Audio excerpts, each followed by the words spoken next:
Now, the charge against Sergeant Goss is of malicious prosecution, and that is the reason why the case is being heard in Fulchester today rather than Toxton, so that local feelings cannot prejudice the course of justice. Now, it is not disputed by the defence in this case that Benjamin Easter, the plaintiff, was arrested by Sergeant Goss, the defendant, on a charge of assaulting a police officer in the course of his duty. Benjamin Easter appeared in this court 5 weeks later and was acquitted of this charge. Now, all this is not and cannot be disputed by the defence. What are disputed are the circumstances that led up to the alleged assault and the motives of the defendant in bringing the subsequent prosecution. I call Benjamin Easter, my lord.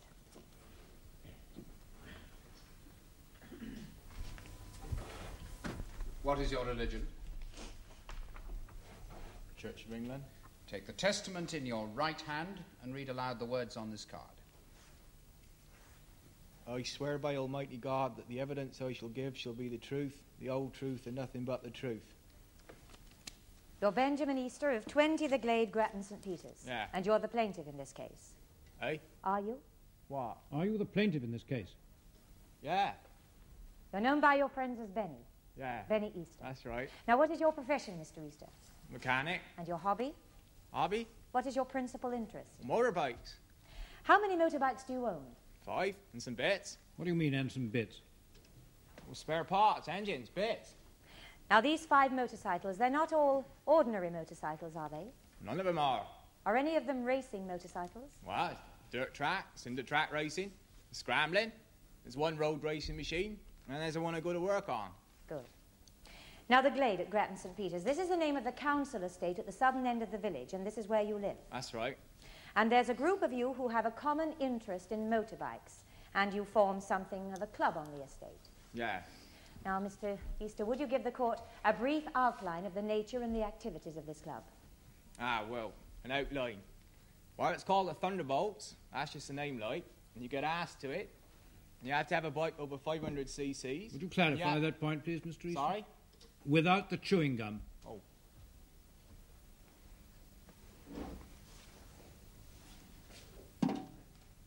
Now then, what is the special significance of 500cc? What's the significance? That's what I'm trying to ascertain. No significance. Well, what is the normal number of cc for a motorbicycle?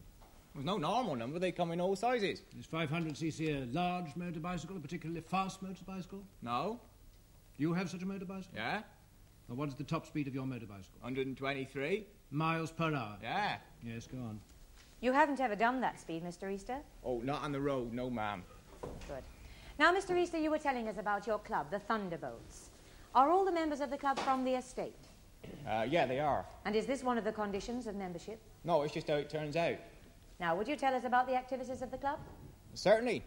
We go out on the bikes, repair them, tune them, take them apart, put them together again, ride them about, and we go racing, go scrambling, have practices.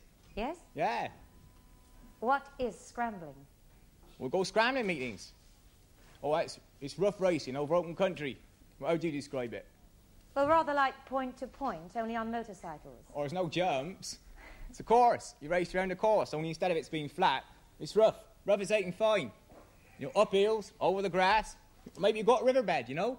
You might find yourself flying through the air some of the time. Downhill about 1 in 3. And you're racing? Yeah. Well, it must be quite dangerous. Oh, can be. But it's your hobby. Yeah. Now, you mentioned you have other races. Can you tell us about those? Well, it's dirt track, cinder track, all sorts. And you enter for these as well? Yeah. Lord, is all this detail necessary or relevant? Miss Tate? I'd hope my learned friend would bear with me, my lord. I'm trying to establish that Mr. Easter is a motorcycle enthusiast, and his activities, which will be described in the court today, are very typical of such an enthusiast. Is this at issue? Not in the slightest, my lord. I think we can agree that you've established your point, Miss Tate. My lord? Mr. Easter, let us now turn to your relationship with the defendant up to the time of your arrest. The arrest to which I refer is, of course, Mr. Easter's arrest by Sergeant Goss on a charge of assaulting a police officer in the course of his duty. Mr. Easter, when did you first come to know Sergeant Goss? That is to say, to recognize him apart from any other police officer. First, I always recognised him.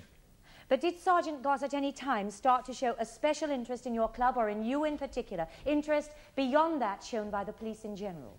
What do you mean, interest? Did he at any time appear to be picking on you? Oh, yeah. When was this? You started picking on us? Well, for the gang, like, it was about 2 years ago or more. He became like our local copper. I mean, he was the one who came round if anyone did. Or if there's a car with more than one in it, he'd be there somewhere. So for about 2 years, your group started to identify Sergeant Goss as the policeman who was interested in your group. Yeah. Yes. Now, when did Sergeant Goss start to take an interest in you personally? Me? Well, you as opposed to the rest of the group. About 8 weeks ago. 8 weeks before the arrest. Now, were you doing anything at that time that could have attracted his animosity? Made him dislike you personally? Well, we knocking around with his daughter. He didn't like it. What do you mean, knocking around? I went going out with her. She was your girlfriend? Yeah. How long had she been your girlfriend? Knocking on 3 months. And was Sergeant Goss unhappy about this association? Yes, kindly rephrase the question, Mr. Did Sergeant Goss ever appear to be unhappy about your association with his daughter? Definitely. Now, can you tell the court of any incident in which you felt that Sergeant Goss was picking on you personally? I mean, you individually, as opposed to any other member of your group. Well, coming back from work, but one thing, I never take my papers when I go to work. No, why not?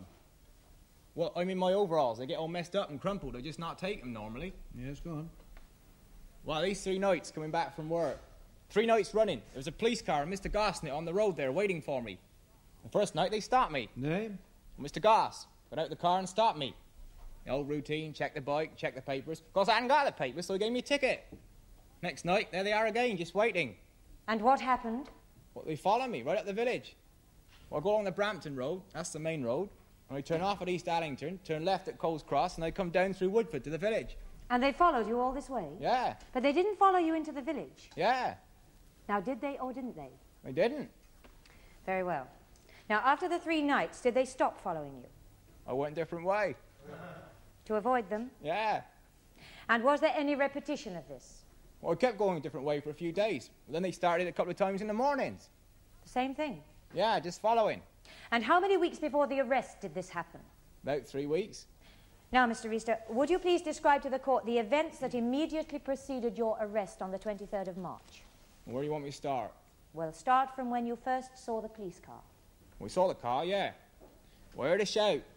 Well, no. I was standing watching Tiger. He was mending one of his bikes. Well, I wasn't actually mending it. He was fitting a new head gasket. Didn't need it, but he was fitting it. I heard a shout. I looked up the hill and I sees a police car turning down the estate. Was this shout a warning shout?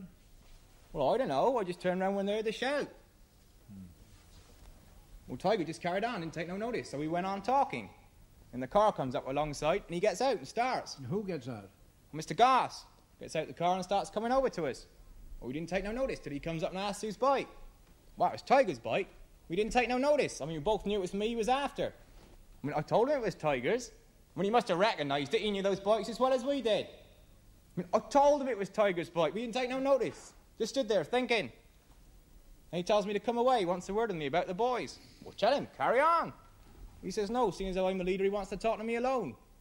So I walk up the road a bit. Where was the police car at this time? I was over the other side of the road, parked. Yes, we were. Well, I walked up the road a bit, and he starts saying things about not standing up straight and putting my shoulders back and find sort of a leader. And what must the others be like? Find the leader, that sort of thing. Now, what other subjects were touched on? His daughter, Susan Goss.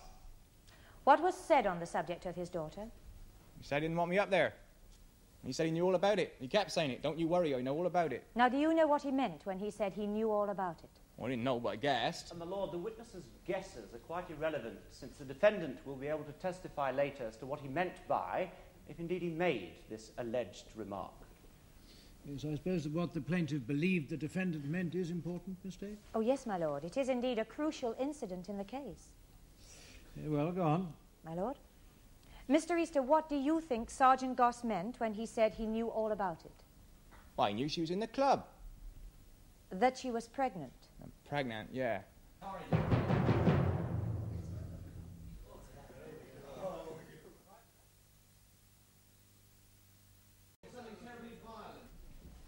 And so Sergeant Goss told you that he knew all about his daughter being pregnant? My lord, by the witness's own testimony, this is not what the defendant said. He did not say that he knew all, or indeed anything about his daughter being pregnant. Did he say in so many words that his daughter was pregnant? He said he knew all about it. I knew what he meant. Mr. Easter, was the word pregnant or any other word denoting that condition used in the course of your conversation with Sergeant Goss? That's what he meant. Can I be more plain? Was the word pregnant used? Well, no, not the word pregnant. Was it synonymous? Any other word meaning the same thing used? No. No, we'll carry on. Did you, at the time of the conversation with Sergeant Goss, know that his daughter was pregnant? Yeah, When did you find out? night before. How did you find out? She told me. I went up there and we went out. She told me she was pregnant. And that she thought he knew about it. She told you that she thought her father knew about it? Yeah. So when you said earlier that you were expecting him down at the glade, you were expecting him to come and confront you with this knowledge? That's right. Very well. And so he asked you to step aside, and what happened then?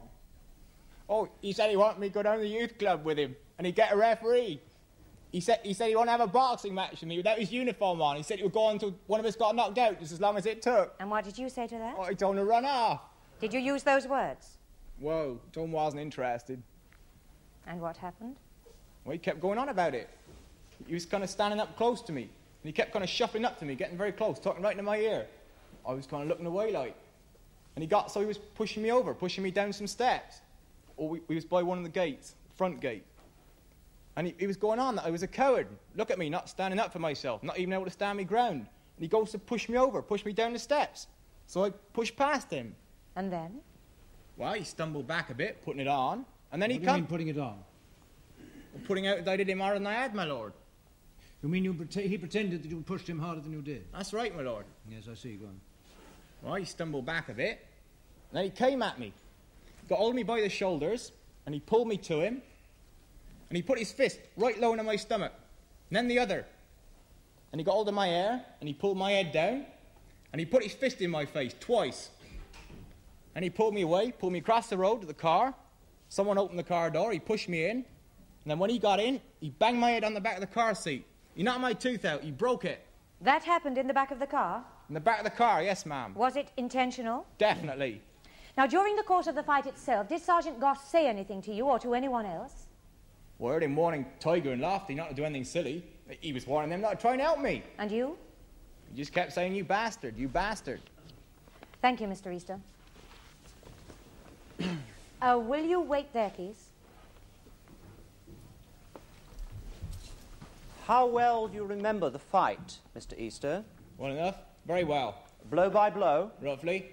How many times were you hit altogether? 5 or 6. How many times were you hit in the face? Twice. And on the back of the car seat. And in the stomach? Twice. And was this twice with the same fist or with alternate fists?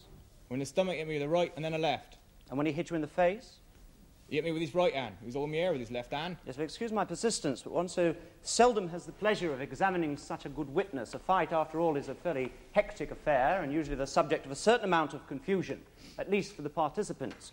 You, on the other hand, appear to have counted the blows struck. Is that so? No. Oh, come now. Neither at the trial for assault nor in this action has your account differed by a single blow, not a single doubt. Now, if you were not memorizing the fight and counting the blows as it happened, how do you account for this exceptional accuracy? Well, I don't know. I just remember it. Were you perhaps preparing the prosecution in between the blows? No. Is it not, in fact, the case that you'd boasted that you would get Goss legally for some time? No. And weren't you very pleased afterwards? Didn't you tell the other members of your gang that now you'd get him? No. But you did know you could get a policeman for exceeding his duty. Well, I knew afterwards. Mr. Lippett told me. And hadn't you, prior to this, for some time, been trying to provoke Sergeant Goss into some sort of retaliation? No. Didn't you shout and sing offensive songs outside his home? No. Sergeant Goss will say that you did. Wow. Now let us turn to something that was not mentioned at your previous trial, which was your relationship with Sergeant Goss's daughter, Susan Goss. Yeah? Now, why did you not mention at your previous trial that she was referred to in your conversation with Sergeant Goss?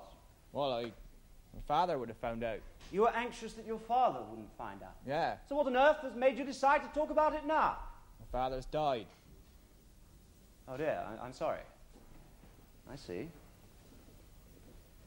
Well, this doesn't, however, answer my question as to the change in your relationship with or your attitude to Susan Goss, that you no longer feel reluctant to talk about your relationship in public. Now, in what way has your relationship with her changed? We don't see her no more. You mean that you have broken off your relationship with her? We just don't see her no more. We broke it off. By mutual consent? What's that? Did you both agree to break it off? Or is it not a fact that Susan Goss was unwilling? No, we both agreed. We did. We both agreed. Did you indeed? And so you're happy to leave the girl who was going to have your baby, who was at that time how many months pregnant with your baby? Well, I don't know. You must have some idea. 2.5, maybe a bit more. And you agreed to leave her? We both did. You left her in the lurch, as they say. Now, did it give you any pleasure to think of the distress that this must have caused her parents? No. Oh, come on now, Mr. Easter, you're surely human. You claim that a man beats you up, and having done so brings a maliciously motivated prosecution without foundation against you, but that you get no satisfaction out of his distress. You make yourself sound like a saint. Are you a saint? No. You must have had the faintest glimmering of pleasure from his distress. I didn't like the man. You're right, I didn't like him. But I felt sorry for his daughter. Not sorry enough to have stayed by her, though. But we both agreed. Did you not brag of your relationship in the village? No, Did you not brag when she became pregnant? No, I didn't tell anyone. You mean no one in the village knew about it? Well, they know now. Well, how did they find out? I don't know, it just Well, got Sergeant about. Goss didn't tell them, Mrs. Goss didn't tell them. I doubt very much if Susan Goss boasted about it. So how did they find out? Who else knew? No one. Except you. Who did you tell? Well, maybe told Tiger. And Lofty and Grass and Trevor and everybody else in the village. No, it just you were got about. putting it round to distress her father. No. Now, is it not in fact the case that you were going out with other girls at the same time as with Susan Goss? No, it is not. Well, doesn't the name Violet Tredeer mean anything to you? Yes, I know her. Well? Yes. Isn't it a fact that you were on sexually intimate terms with her at the same time as with Miss Goss? No, it is not. Well, what was the exact nature of your relationship with Miss Tredeer, then? We went to dances. Susan weren't allowed to go to dances. So you went out with other girls? Yeah. You couldn't resist going? Well, Susan weren't allowed. You couldn't resist, although she was pregnant by I you. didn't know she was. So you were ardent enough to see Susan between 3 and 4 times a week. You were intimate enough with her to make her pregnant, and about this you appear to have wasted very little time. But you were happy to go out with other girls, and as soon as the trial that gave you the opportunity to bring this action was over, you were quite happy to abandon her with your child. We both agreed. Well, we shall hear to the contrary, Mr. Easter. I suggest to you that you contrived your relationship with Susan Goss, and then you pursued it with such regularity, such publicity, and such distressing results, solely as part of your own personal feud with her father. Oh, he was nothing to do with it. Nothing to do with it. No further questions. I call Edward Lippett, my lord. And you're a solicitor, are you not? Yes. What are your other activities besides your professional work? I work with the Moulton Youth Club and the new Recreation Centre. Now, have you, in the course of your work, come into contact with a group called the Thunderbolts? I have. And do you know their leader? I do. Benny Easter. Would you tell us what contact you've had with this group, and in particular with Mr. Easter? The actual work at the youth club doesn't encompass activities that might be of interest to the Thunderbolts. But on various occasions they have come down to the club and have given some of our younger members rides and so on. One of their members gave several talks on the mechanics on motorcycles. And quite recently, Easter offered to make sure there was no trouble at one of our dances. My contact with them, however, has been sporadic. Have you ever tried to get them to join the youth club? I have. Did you meet with any success? Not really. What happened? It was early on, and I believed then, as I think many people still do, that there's something wrong with motorbikes as such. Something faintly criminal about anybody who rode a motorbike for any other purpose than merely getting to work. Now, when you failed to get them to join the club, did you keep an interest in them? I did. In what way? I went to scrambling meetings at which members of the gang were competing. I watched from the sidelines. Has your interest gone deeper? It has. I've been interested in trying to resolve the rivalries that exist between groups from different villages. But most of all, I have taken an interest in these boys and their relationship with the local police. Now, what do you consider this relationship to be? Poor and deteriorating in recent months. How many months? Prior to Easter's arrest, 7 or 8 months. Is there any particular officer with whom the relationship is bad? Sergeant Goss. The bad relations would certainly appear to focus on him. Is it true that you became a mediator between the boys, that is to say the Thunderbolts, and the police? I did. When did this first happen? There was a particular incident. A group of about 7 boys had been told to produce documents at the police station. When they presented themselves, in order to do so, they were kept waiting for over 2 hours. My lord, this is hearsay. Yes, I agree. The witness should restrict his evidence to his own experience. I apologize, my lord. But the boys complained to me that they had been kept waiting for over 2 hours at the police station. And what did you do? I wrote to Sergeant Goss. I outlined the complaint and asked for an appointment to see him. Why did you wish to see him? I was well aware that things were not all that they might be, and I hoped I could work out some constructive way of tackling the problem. At all costs, I wanted to avoid a confrontation between these boys and the police. And did you manage to see Goss? I did. What happened at the interview? Nothing. Sergeant Goss was reticent but polite. Did you mention the complaint that had been made to you? I did. He said it was routine. He said it was unavoidable, rather, as there was a shortage of men at the station at the time. Was he cooperative in the more general sense of solving the problem of the deteriorating relationship between the boys and the police? No, he wasn't. What did he say? He said that the police would tame them. Mr. Lippett, was it you who advised Easter to bring this prosecution? No, I didn't advise him to. Did you discuss it with him at all? Yes, I did. Did you not suggest to him that he brought this prosecution? I told him of his rights in the matter.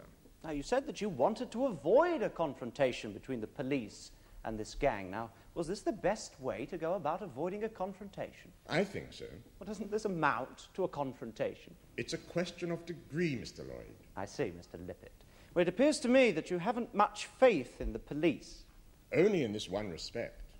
Well, how many letters have you written to the local papers criticising the police, Mr. Lippett? Well...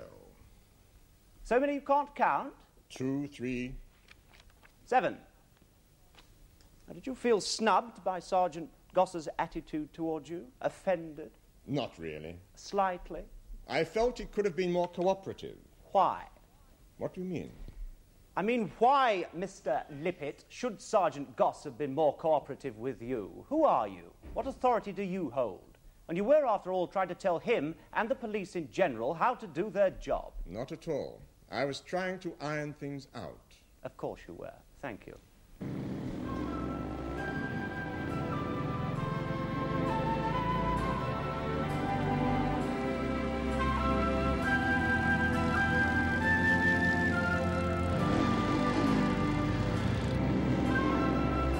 The case of Easter against Goss will be resumed tomorrow in the Crown Court.